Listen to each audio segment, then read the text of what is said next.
We produce what are called ghost ships, and the ghost ships, they come and they go. There's a legend about a ghost ship in the Northumberland Strait that dates back to the Acadian expulsion, and it's this ship that's on fire, and people have sworn that they've seen it. So there's this ghost ship around PEI. So we make a series of ciders that we only do once, and then we name them after ships that have sunk off PEI. Hello, my name is Ria Wincaller, and I am the producer and cider MC of this weekly podcast, where we speak with makers, cider enthusiasts, and folks within the cider trade from around the world. Hip hip hooray! We heard from Robert van Waarden, bringing us into this year episode 426 of Cider Chat, talking about the ghost ships surrounding Prince Edward Island in Canada. So we're talking there about the furthest to the east in Canada, right? Next stop is like England and Ireland. Yeah, Prince Edward Island, better known as PEI. You have a very special episode ahead of you, Ciderville. You're going to have Robert van Waarden, who's the founder and maker at Red Island Cider, on PEI, and guest podcaster Al Saxs, who, ever since he was a wee lad, has been traveling up to PEI and staying at his family's summer cottage.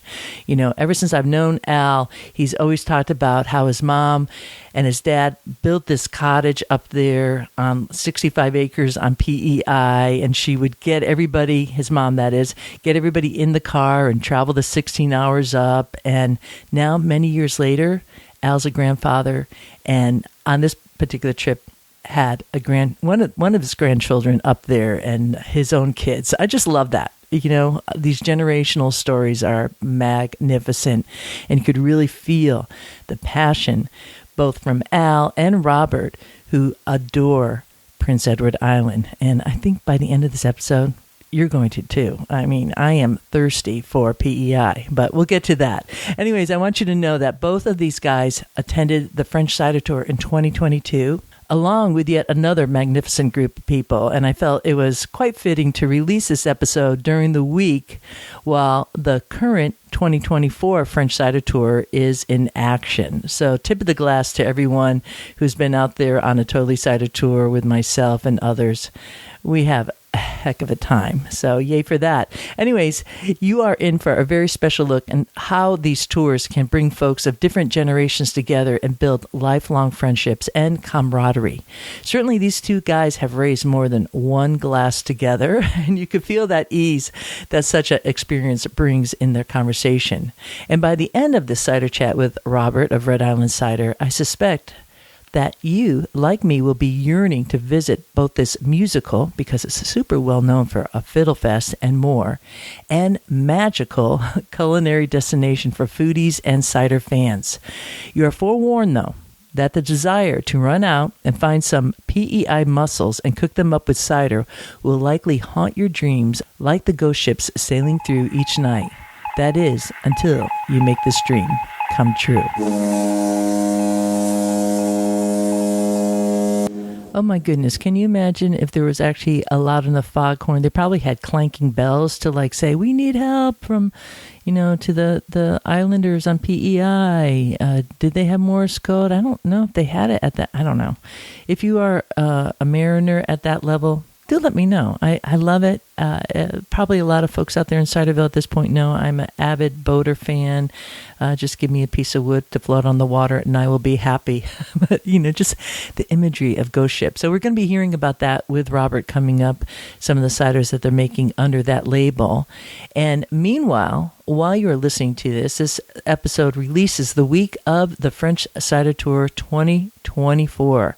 And on this day, because every episode releases on Wednesdays, that's our kind of mark day, we have been visiting the Musée du PEI, which is in Domfronte. So you have Normandy, and then a little bit to the south, it's kind of under Normandy, but really it's its own region, Domfronte, and that is a peri-peri region. There is a city of Domfront, which was, and is, I should say, up high on a hill. There's an old castle up there. But we're really zoning in today at the Musée du PEI. And then further on our trips on this tour, we'll be circling back through Domfronte and making a little stop along the way. You'll just have to follow along on social media on where we're going. You do that at any of the Cider Chat channels. On TikTok at Cider Chat, Instagram Cider Chat Ciderville. There's a YouTube channel for Cider Chat, and of course a Facebook page. So whatever form that you like, if you like all those, do follow along, because we're having a ton of fun and want to share it and get you jazzed up too about what's happening out there in Ciderville, all these special spots around the world. Later this same day, we're going to be heading over to Mont Saint-Michel, and on our way we stop at a beautiful windmill that overlooks Mont Saint-Michel. It's kind of off the beaten trail. Most tour buses don't go up there, but I like to, because, this is what we do, and get a little tour of it, go up, get some amazing photo ops for those Instagram photos that we all adore, and just kind of breathe into the view of Mont Saint-Michel in the distance. You could look at it as it was hundreds of years ago. It hasn't really changed that much. Maybe the top pier with the Archangel Michael is like up there, maybe a little more glistening today than back then, but maybe not. Who knows? But it really looks the same way, the figure of it. And as you approach it, they've made it so accessible. It's a World UNESCO Heritage Site, and one of those bucket lists destinations for sure, to be able to go to Mont Saint-Michel, walk on those old cobblestone narrow pathways up on the ramparts that circle the Mont, looking out where the tide comes in so quickly, and really entices you in that way to say, come walk out here, come walk out. And then you realize that it's kind of like a quicksand. Actually, it is like quicksand. And, that's another thing. So we don't go walking out there because, we're bringing up our bottles of Calvados or whatever, hanging out on the view. No need to get our feet damp and wet in that way. I mean, come on. This is kind of luxury at its best on a cider tour. And then the same evening, we'll be having dinner overlooking Mont Saint-Michel as the sunset, which is just super dreamy. So nice to take you along with me. Wish you all were here out on the cider tour, the French cider tour. I know that a lot of folks say, I want to come along. I get it. I know. So we try to do our best to bring you along and share that. Really happy to talk about that. There was some folks going to the Paris Olympics. We got different requests for itineraries. And we're able to help folks have an itinerary who can't go on the French cider tour. So if that's something for your family, you're going out, you can't make the tour with us, that's fine.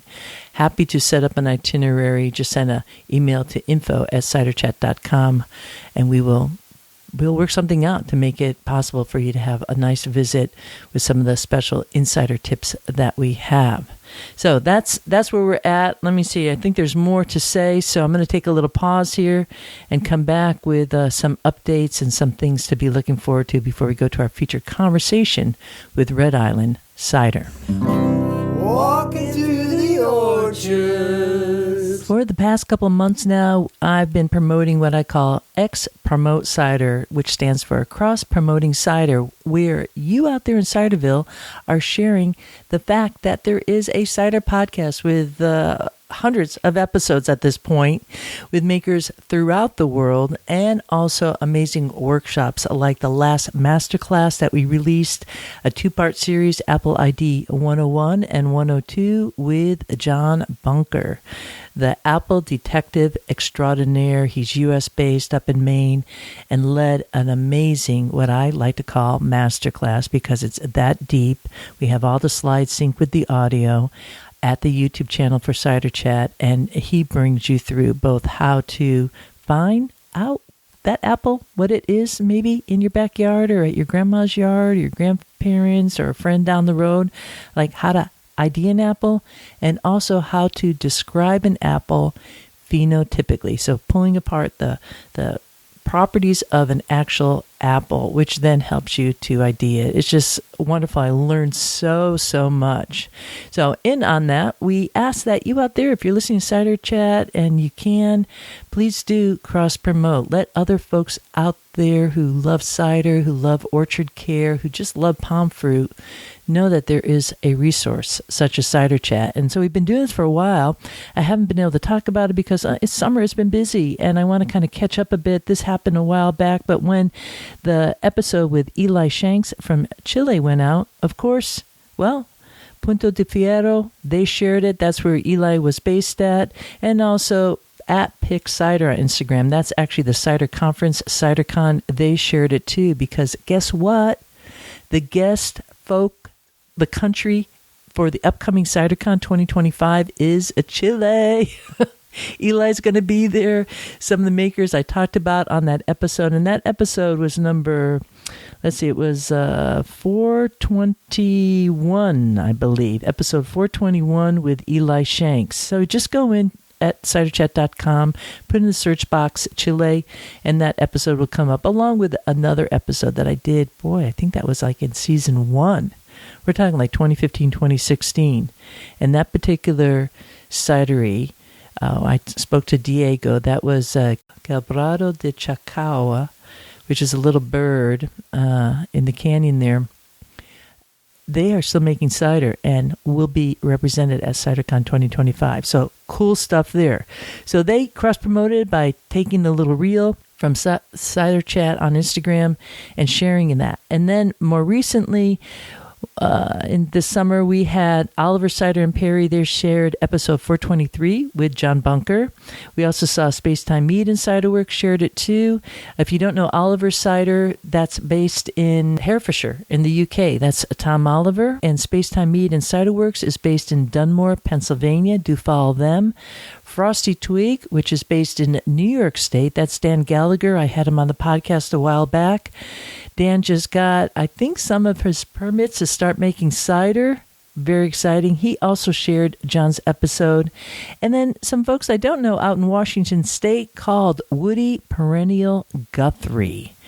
And they shared it too. Really exciting to see that. And that's how it kind of spreads out. I really love this. If you could use the hashtag XPromoteCider, all the better. If not, don't worry about it. But just like taking a screenshot and sharing that to your audience, or even simpler, you could go to ciderchat.com and download the info flyer there that you could then post at your tasting room. In fact, I have a great photo of Robert van Waarden at Red Island Cider with the poster in hand. So go to the show notes for this here episode at ciderchat.com, and you'll get to see Robert holding that. So thanks for that, Robert. Thanks for spreading out the good word. And this is how we continue to help keep cider going up, by informing people that there is opportunity to learn more about cider making. We have lots of episodes on how to do that, and it is the season to be doing that right now in the Northern Hemisphere. And for you folks down south, well, guess what? There are lots of orchard care workshops right now as you are approaching into bloom season and want to be taking care of your apple trees. So good stuff. So please, cross-promote cider. If not for Cider Chat, for others, because by sharing, abundance is for all, and by sharing we keep that going up. And in the last episode with Nick Showering, that's exactly what he said. A rising tide lifts all boats, and you were kind of on a rising tide constantly in Ciderville. All right, well, I think I have enough there for now to kind of keep you kind of busy with all your homework. Because you don't have to worry right now, just kind of sit back, think, oh man, should I share this episode? Yeah, I will, but I want to listen to it first, and I do too. So without further ado, let's head up to Prince Edward Island in Canada, featuring Robert van Waarden of Red Island Cider. This is Al Saxs for Cider Chat, and I am in beautiful Prince Edward Island, Canada, visiting Red Island Cider with one of its founders, Robert. And we're going to be chatting a little bit about what Red Island Cider is doing and how did it come from. But I just want to take a moment and say that now I can claim to be an international cider reporter because I crossed the border and came into Canada. So I now want to be, add that to my incredible resume of talking to people about cider. Congratulations. Thank you very much. Well, now we have to be honest. You and I did travel to France with Ria on the cider tour. Yep. We had a great What a trip. time. Yep. And that's where we met. And I'm like, there's somebody on the bus from PEI? Yeah. Yeah. that was a shocker to me. But anyhow, Red Island Cider. Tell me a little bit about Red Island Cider. Red Island Cider, we just celebrated 5 years. Wow. In May, yeah, which is quite a milestone, I think, for any small business, let alone a cidery, to hit 5 years and go, okay, we've put 5 years behind us. What's the next 5 years look like? Red Island Cider is obviously named after a red island, and Prince Edward Island is known as a red island because of the red soil and the red sandy beaches. And why is the soil so red? It's all the iron in the soil. Yeah, it turns into iron oxide, right? So But it was never possible to set up like iron mining here. No, I think it's just I would say molecular iron, Right. but I don't like we're not talking iron deposits. Right. Yeah, we're talking enough to give it that red, rusty color that the sandstone cliffs are red, and the beaches are reds are kind of white as well, but people like to say they're red. One of the famous stories that comes out of Prince Edward Island is Anne of Green Gables. Yeah. And many people have seen the TV show where they had it and everyone liked it. It always irritated me because they shot it in Ontario, Yep. and you'd look at the coastline. Like, that's not the island. That's not what it the looks like. island. It doesn't look like that. It's not actually what it looks like. Yeah. But I don't think there's any connection between the red island and Anne of Green Gables' red hair. But No. although there are a lot of redheads There around are. on PEI for some reason, and I'm not sure how that Well, works I into would- the soil, but I would suggest it's the curse of the Celts. yeah, probably. Yeah. It probably has something to do more with colonization than actual red soil. Right. So tell us about starting this. We started in 2019, and I used to work as a photographer, so I was an international photographer to add to your international credentials. You went to the United States I once? went to the United States once now. I used to work in Europe. I lived in Netherlands for a while, and I lived in Montreal, and I lived in the Rockies, but I was born in PEI. And I never expected to come back to PEI. I left when I was about 12, and my family moved out west. And it was sort of, a thing that had happened, and I wasn't coming back. But then we found out about a house that we could afford to buy because we weren't making, we weren't going to buy a house in Montreal where we were living at the time. Right. My parents were back here at the time, so we decided that, hey, maybe we should come and check it out. And we left our jobs and came down to the island for a summer and decided to stay. And as a photographer who was sort of burning out of the profession, I was kind of done with it after more than a decade working on it. I was looking for a new challenge. I'd been playing with cider and beer and wine from a home fermentation basis, and there wasn't really a cidery to speak of in 2018. There's another place that started about 6 months before us. There was a huge apple industry, especially prior to the wars. There were acres and acres of apples growing here. There was a big labor drain, of course, related to the wars, and then it sort of changed, and then it became bigger agriculture, and it moved into potatoes. But in the past, there was a lot of apple growing, and there's more and more as we see it. So it does have a long history of agriculture, but it didn't have a long history of apple cider production commercially. And part of that had to do with regulation, to be honest. There's legislation involved where you had to have 3 acres of orchard before you were allowed to make cider. And that works for some people because they have an orchard, and they want to add that criteria. They want to add that product into their offering, and that's great. And I know there's lots of people in Cider Chat and listeners out there that have that situation. For us, we didn't have an orchard that existed, and we wanted to bring cider to the island, but we wanted to work with growers in the Maritimes and the island, Nova Scotia, New Brunswick, that were already growing apples and giving them a place for their offcuts or their seconds. So in some ways that mirrors what happened in the United States with Prohibition. And there was a lot of restrictions around making alcohol on a small basis. And Prohibition lasted a long time up here. Oh yeah, PEI was the longest. So you got started about 5 years ago. It was you and who else? I was looking for a new avenue, and a friend of mine, James, who I grew up with here on the island, wanted to come back to the island. So he moved back to the island in 2019, and we'd met before that and decided we were going to go for this to see what we could do. Right. And I spent several months on the ground here trying to find funding, trying to connect with government agencies, making sure the pathway was clear, finding the equipment, and et cetera, et cetera.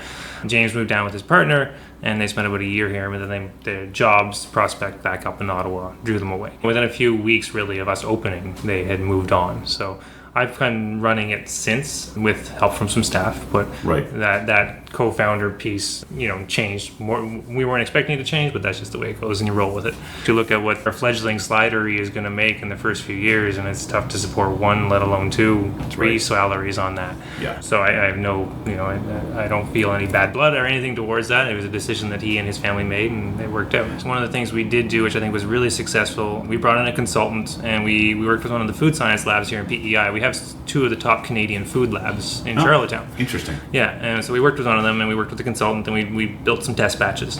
I think we did 6 test batches at the time. So we had a dry cider, a hop cider, a blueberry cider, a couple others. There was a sweeter cider. We ran, sort of a gamut of what could we do. We then took that to the hospitality industry in Charlottetown, PEI, and invited about 100 people out.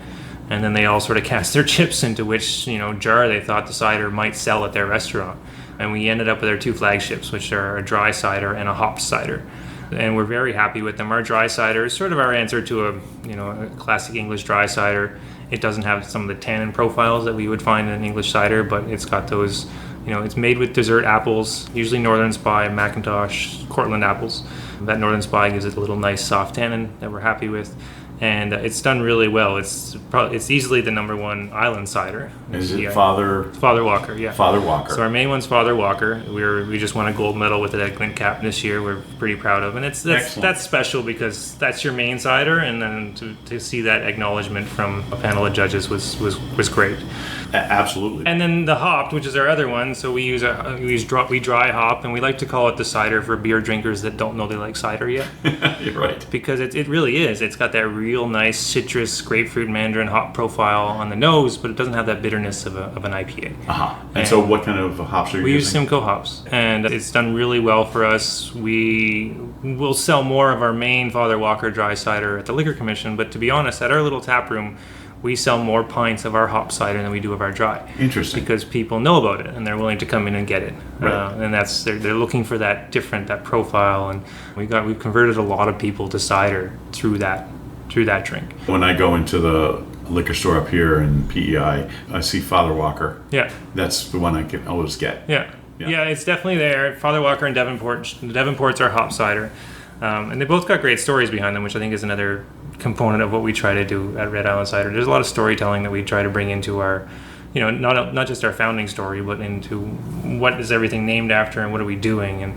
And one of our taglines that we work with at the cidery is available wherever great stories are told. That's great. And it's really, it speaks to what we're trying to build as a community and who we're trying to bring on board to the cider, pathway that they might not have experienced before. So to give you a quick example, like our Father Walker, which is our main classic dry cider, is named after Father Walker. And Father Walker was in charge of a church in 1897 up in eastern PEI. And they built this really nice, elaborate church. The church is still there. The community's not there anymore, but the church is still there. It used to be on the train line out of Charlottetown. There was a big picnic the next summer to raise money for the church. So lots of people came out from the city, from Charlottetown, to go out to this little community and take part in these church picnics, which were big back in the 1890s. And Father Walker ordered some apple juice. It came in barrels, and it fermented on the way to the party.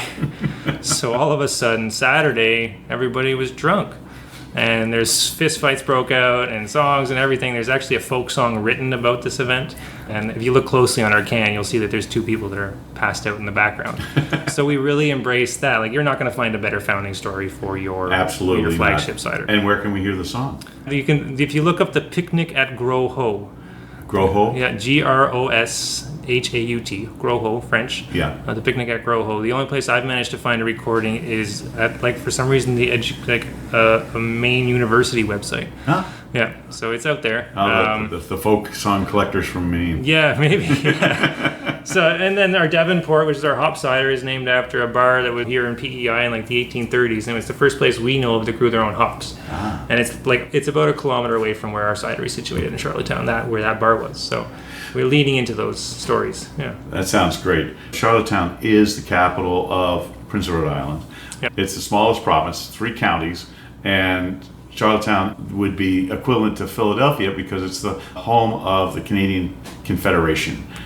And so that happened in a large steamer in the bay. But that's where Canada became Canada and stopped being a full-blown colony of It has a lot of historical significance, and it's a small town. It's got, I think, 60,000 people now. I'm not sure exactly, but it's also changed a lot in the last decade or 20 years. I left PEI in the early 90s and moved back in 2014, 2015, and the contrast is huge.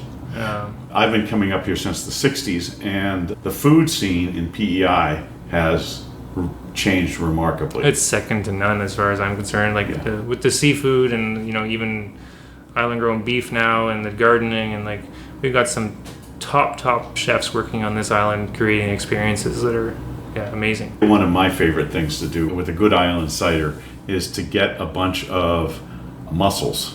Throw a few herbs in, pour a little cider in, and your glass while you're cooking. Right, exactly. Got to keep the chef happy. A brief steam on those, a little crusty bread. Take your bread, dip it in that broth. It's wonderful. It's delicious. It's delicious. We have oyster shuckers that have been doing it for 30, 40 years up here that swear that cider is the best thing to go with oysters. It's that little bubbly, that little effervescence, it's just perfect, the acidity, and we have some of the best oysters in the world in PEI. Well, there's no question about it. Malapac Bay oysters are known throughout the oyster eating world. For sure. As some of the top ones. And the same with mussels. You'll find PEI mussels in Louisiana or in Florida. That's great. So where's Red Island Cider going these days? We've been in it for 5 years. From a cider perspective, we're trying to figure out a little bit what's next. Okay. Like, we've done a good job of getting our cider to PEI. If there's a cider tap on the island, it's about, I would say 85% of it chance it's ours. Again, our main selling cider is the main local cider. It's available at most of the festivals and restaurants, etc. And now we start to look at what's next. And PEI is small. We have 160,000 people now. Right. And when you think about how many of them drink cider, it's drastically a lot less than that compared to the beer drinking public, etc. So then we start to look at what's our export option and where can we go. So we're looking actively at Nova Scotia. And a little bit farther afield, we're going to start to think about, is there room for us in Ontario or Quebec, or what does that look like? It could mean a lot more capacity. We're not at capacity what we produce yet, but we would have to introduce more tanks, which is doable where we're at. But I think that's sort of our next goal is a bit of identity, like who are we and what are we going to do in the next 5 years?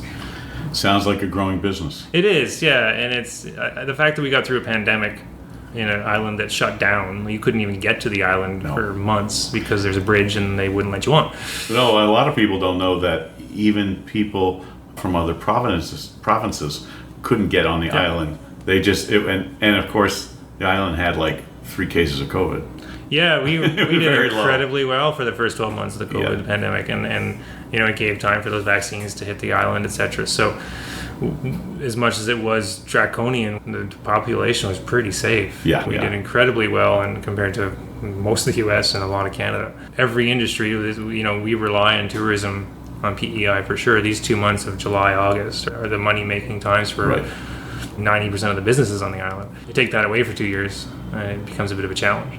We got through that, and we're looking at what does the next picture hold for us. And I haven't fully figured that one out yet, I'll be honest. It's a work in progress, and as the cider maker and the social media person and the not the bookkeeper, because we hired one of those because that was smart, but as as someone who's trying to plan events and keep staff, there's finding that time to work on the business is hard compared to just putting in the necessary working in the business. There's a limited population here, so yeah. So I noticed that you don't just have cider, but you have a PEI here. We have made PEI. The one you're looking at right now is actually a ginger spiced cider. We've got 6 on tap at any time. So right now we have the 2 main ones, the Father Walker and the Devonport dry cider and the hop cider. We have a Haskap cider, which is a really nice rosé color.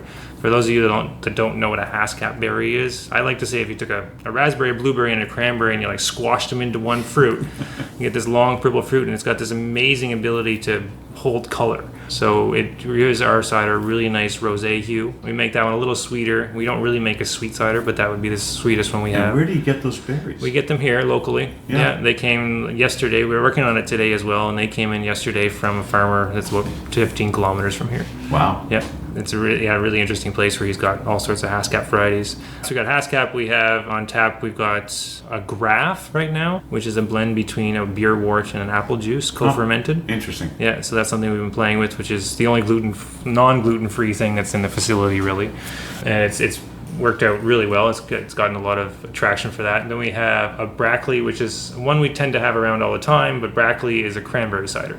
So we make a house cranberry wine, and we blend it in with our cider base. So it comes out at 8%. It's a little stronger, but it's got a really nice wine finish that has this nice bitter cranberryness at the end. It's not an ocean spray juice, but it's just like... No, I love the taste of cranberry. Yeah. It's great. It's so good. I mean, such a northern fruit, too. Yeah. You know, for those of you who aren't familiar with the geography of the island, Brackley Beach is one of the northern beaches, one of the prettiest beaches on the island. Yeah, and there's a reason, again, leading into stories, there's a reason why it's named Brackley. Because, as you say, it's one of the main tourist beaches. Right. But hidden behind the dunes of Brackley, there's a cranberry bog. And myself and many other people, probably like me, grew up picking cranberries kind of illegally in the national park.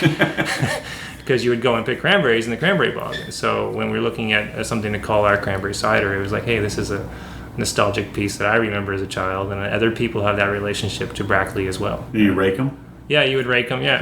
Yeah. Those of you who don't know what a cranberry rake is, at least in Massachusetts, which is a big cranberry producing state, it's sort of like a giant comb affixed to a box with a handle that you drag through the cranberries and either pull them off that way, or if commercial people flood the fields and then beat the berries off with a machine. But raking is a little more labor intensive. Yeah, smaller scale. Yes, smaller scale. It also works for gooseberries, I found out, that rake. You don't cut your hands up so much. Oh, that's good to know.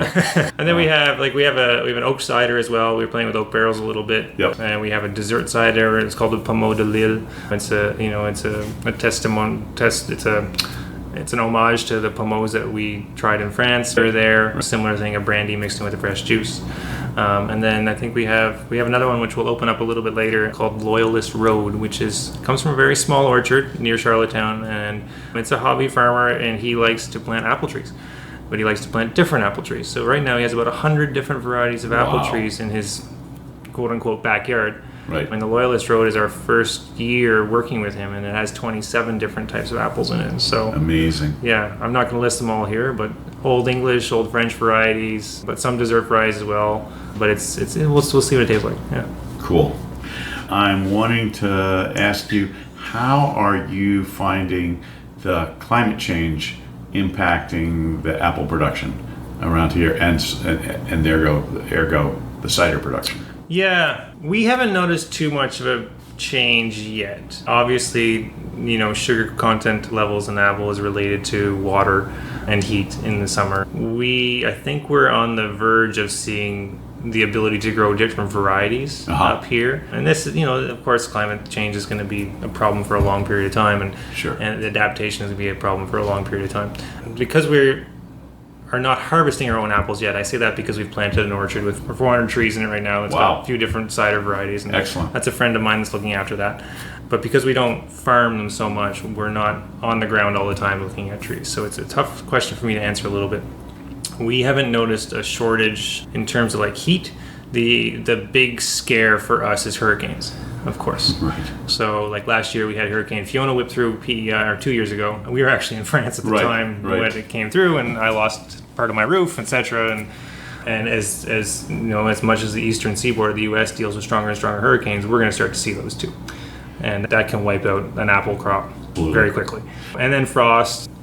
The variable weather that you get in February, which can be very cold or very warm, or March, April, can screw the apple blossoms too. So it's just becoming more challenging for agriculture in general, and it's going to cross into the apple supply too. We know it is. Particularly with tree crops, because I know that we're having these warm spells which force the buds to get ready to go, and then we get a hard freeze and just knocks everything out that was the early flowering tree in the past. Yeah, it's not uncommon for us to get a hard frost in May. Yeah. up here in PEI, right? And then that can be a big issue. Last year well, you haven't been able to grow stone fruit on PEI really until the last, say, 5 or 10 years. And last year they all got wiped out because of a cold spell in February, which is minus 25, and there was no stone fruit. So it's good. It is happening to the apple production supply. I think one of the benefits that we pull our apples from the Maritimes, which is not a huge region, but it's a big enough region so that if the hurricane comes through, as Fiona did, it came through PEI, but the valley in Nova Scotia where there's a lot of apple, or in pieces of New Brunswick where there's a lot of apple as well, they missed it. So that 200 kilometer width in the geographic range can make a big difference when it comes to hurricane. That's good. Red Island Cider is located in Charlottetown in Prince Edward Island, and Prince Edward Island is a very small island on the east coast of Canada, and there's a lot of people leaving Canada that don't even know where Prince Edward Island is, but it does have a lot of historical significance to it. But it's full of rolling green fields. There's a lot of agriculture from the springtime where the fields are still red because the crops haven't come out yet, to then the lush green that we get. It's a perfect place for growing things, let's be honest. There's no deer on PEI, so you're not dealing with that challenge when it comes to apples or gardens. There's very few big predators. It's a garden island in the middle of the Northumberland or in the Gulf of St. Lawrence, which tempers the environment because it's in the middle of a big piece of water. We've had some 30-degree days this summer, which is pretty rare.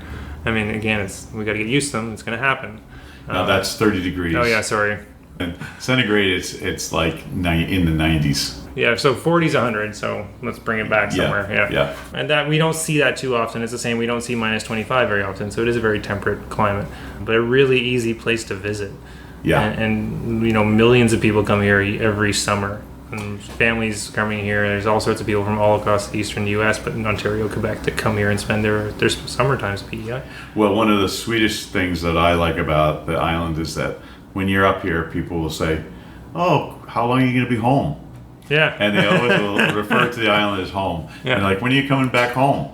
It's true. It's a very friendly population. Now, there's much more international presence here of people from all over the world, frankly. Yeah. And it's done wonderful things for our culinary experience. Huge things in particular, let alone for all sorts of other reasons. But yeah, when I grew up here, there was, it was white people. Right. And yeah, there's some indigenous on the island as well, but it was very few other cultures represented of any sort of degree. Yeah. And people are able to make a living here. Especially with the increased seafood production, agricultural production, there's all sorts of industries that have done well in PEI in the last couple of decades, I would say, and one of those hopefully is cider. Hopefully one of those becomes cider. There's a few of us on the island, and we're carving out our little space, and every day more people are discovering it. So we're gonna try Loyalist Road cider, and so named after the Loyalist Road in Prince Edward Island. And on the Loyalist Road is a little orchard. It's owned by a friend of ours, and he's got about 100 different varieties of apples now planted there. He's got a bit of a thing for planting different varieties of apples. This one has 27 different types of apples in it, and we're going to pop her open here and see how it tastes.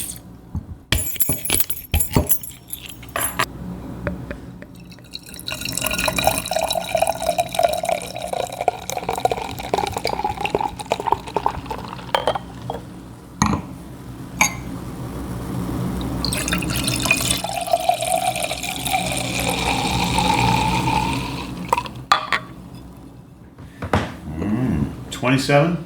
27. Can you get them all? I'll start guessing. Yeah. Ashmead's kernel. Yeah, I'd have to look at the list. There might be some Ashmead's kernel in it, actually. It's definitely Harrison, Dabinet, Russet, Spy, Cortland, Mac, Porter's Perfection. There's some Wolf River in there, which are huge apples. A complex cider. It starts with the nose. It's a little floral, appley. There's a bit of almost apricot or stone fruit in there. It finishes with a really nice sort of light, acidic, tannic finish. I'm thinking about pairing this with fish and Mussels, and lobster. It would stand up to lobster too. Yep. I remember speaking to a chef years ago and asking about pairing of food, and he was generally the main piece of advice he gave me was just combine things that come from the same place. Uh-huh. Right? And whether that's Yeah, it comes out of the same garden, or you get lobster and cider that are grown in the same area.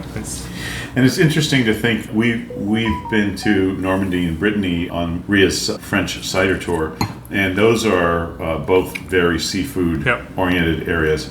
And I've been to northern Spain where I was drinking cider, and again, another very seafood oriented area.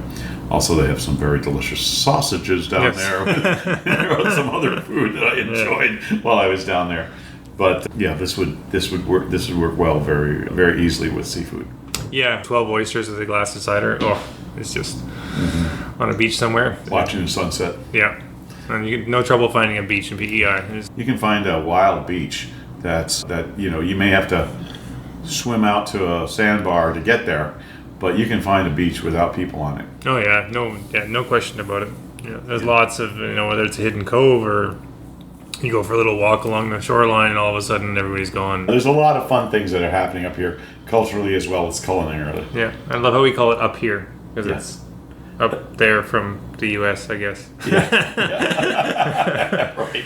Yeah, or it's down east, or it's anyway. It's some direction. Some direction from where. You can fly in. People are gonna. You can fly in if you want and rent a car. When we drive in across, I think of it as a bridge, but it's called a Lanolink. Yeah. And it used to be in the old days that we would take a ferry, the Abergweit. Yeah. And that ferry now is in Chicago. Oh, is it? It's a restaurant. Okay. So the Abbey went to Chicago to live out his final days. The restaurant. Yeah. So the bridge is the longest bridge over ice-covered waters in the world. There you go. Yeah. And it's not ice-covered in July and August, but yes, it does get covered in ice. We produce what are called ghost ships. And the ghost ships, they come and they go. There's a legend about a ghost ship in the Northumberland Strait that dates back to the Acadian expulsion. And it's the ship that's on fire. And people have sworn that they've seen it. So there's this ghost ship around PEI. So we make a series of ciders that we only do once. And then we name them after ships that have sunk off PEI. So we have a nice little shipwreck map on the wall on the cidery, and we can pick a name here and pick a name there, and then we can there's a ship called Conqueror, and there's one called Castalia, and there's one called Rio del Norte, and there's all these ships that have sunk. So we have our names picked out for us already. And then we try to find out some information on this ghost ship and find out what it was carrying at the time it sunk off PEI and whether it was beef or alcohol or whatever, and try to build a story around that cider for it. And we named one Defiance. There's a Defiance that sunk. It was a Hascap rosé cider. I think the first Hascap cider we made, but we made it right at the beginning of the pandemic. So the name stuck with us. It was like, we're going to screw this. Let's keep cooking. There's another one which was named Two Farmers, and that's actually a boat, but it actually was from two different orchards. The apples came from two different orchards. So it's perfect, And then the first one we launched the first one of that Ghost Ship series was Two Friends, and that goes back to when James and I started the cidery. It's just been fun to make those varieties, and from a cider maker perspective, if we were making the same thing all the time, we'd get bored. Right. I know. We wouldn't have made it 5 years. So because it's that creativity that what are we making this time? This Loyalist Road is the first time we made it. What is it? What's it going to happen this year? What's going to happen next year when we add more apples to it? Are we going to get better at it? Or is it going to be worse? It's those things that keep us going for sure in terms of the day-to-day. Hey, we live on an island. We're isolated. And we are 5 years old, but I will say we're leading the cider industry in PEI, which is, for an industry that has existed for centuries in other parts of the world, 5 years is nothing. Nothing at all, right? So I think one of the other things I recognize too is the person that has their hand in all parts of the business is how common the small business struggle is. Yeah. And we're all trying to make the numbers work. We're all trying to figure out what's next and how do we adapt to this, and who do we, can we do this higher, can we not? There's so many questions that go into trying to run a business, let alone make cider. It was heartening to realize that we weren't alone, or I wasn't alone in that there was a lot of other people figuring it out too. Yeah. And at different stages. Yeah. And some make it and some don't. Yeah. And I'm not saying whether either way for us right now. It's just like it's the climate, the economic climate's difficult, but we're having fun, and I think that was the mission statement we came up with last year was around our business growth was like make money and have fun while we're doing it. Well, it's pretty easy. Let's drink to that. Here's to making money and having fun. Red Island Cider. Thanks, Al. That was Robert Van Waarden of Red Island Cider, based up in Prince Edward Island in Canada, with guest podcast host Al Saxs. Now, they spoke about a lot of different things. There are a lot of storytelling, but one of the things that really stood out for me was when Robert was talking about doing the business of a cider making and how essentially it's really hard to find the time to work on the business versus just being in the business. And that means essentially the day-to-day for any business owner, you get so consumed by it that it's hard to take that time to say, okay, where are we going with this and where have we been? And I suspect a lot of commercial cider makers out there, or any business person, and frankly, anyone who's just working to make a living, we all are kind of consumed with that same, I would say, it's a problem. Yeah, you got to take that time and schedule it in. So really insightful thoughts there, and something to ponder maybe for yourself. Certainly I will. And in terms of that picnic, the picnic at Groshaut, well, that Father Walker cider that was named after it, I did hunt down that, and I'm going to play a little piece of a clip from the song. And it was sung by a gent who was 80 years old at the time of this recording, and his name was Art Cal, and he was a lifelong resident of Prince Edward Island, and he remembered this song that was created by a guy by the name of Lawrence Doyle, who was a local poet, satirist, and songwriter. And he wrote The Picnic at Groshaut. They had the cider. They thought it was like fresh pressed, but by the time it got to the picnic, it had fermented a little bit, and it sounded like there was quite the time to be had. Go to the show notes for this here episode 426 of Cider Chat, and you'll find a link to the full song, and you'll be able to find the words too. It was all kind of digitized via the Maine Folklore Center and the University of Maine. Let's roll to that clip next. The boys and girls are dancing, and the older ones are prancing, while the cider in their goblets did o'erflow. And they stepped so high and light, like a hen would in the night. 'Twas a funny time that evening at Groshaut. What a very sweet and sorrowful voice. One of the earlier verses, a line is, and the violin sweetly droned, and the cider barrel groaned, just the day before the tea was at Groshaut. I love it. This is an awesome song. I'm so happy that Robert mentioned it. So thrilled that they have a cider named in honor of Father Walker and the whole scene there. You know, this probably happened in more places than one, where you have that little barrel of apple juice and it starts fermenting, and then folks are sipping and going, oh, this is going down easy. And hopefully it's not always equated with then people wanting to fight each other, but I don't know, maybe that's how they spent their time back in the day. Anywho, once again, go to the show notes for this episode with Red Island Cider at ciderchat.com, and you'll be able to find out more there. And one more word about the Red Island. During the pandemic, it was pretty amazing. They said, we want to support Cider Chat, and they took their coffee money at the cidery and took that and put it towards Cider Chat and became a patron, which, wow. It often gives me pause when I hear that type of message coming across to me, that Cider Chat means so much to listeners out there. So I hope maybe that might ring true for you too. If you get value from this podcast, do consider becoming a patron today, like all the fine patrons at the Cider Chat Patreon page. Or you could hit the donate button at ciderchat.com. And with that, I leave you here. This is Real Wind Caller signing off for now. Looking forward to seeing you in Ciderville. Take it like this. There is a reason why we do it like this. Yeehaw!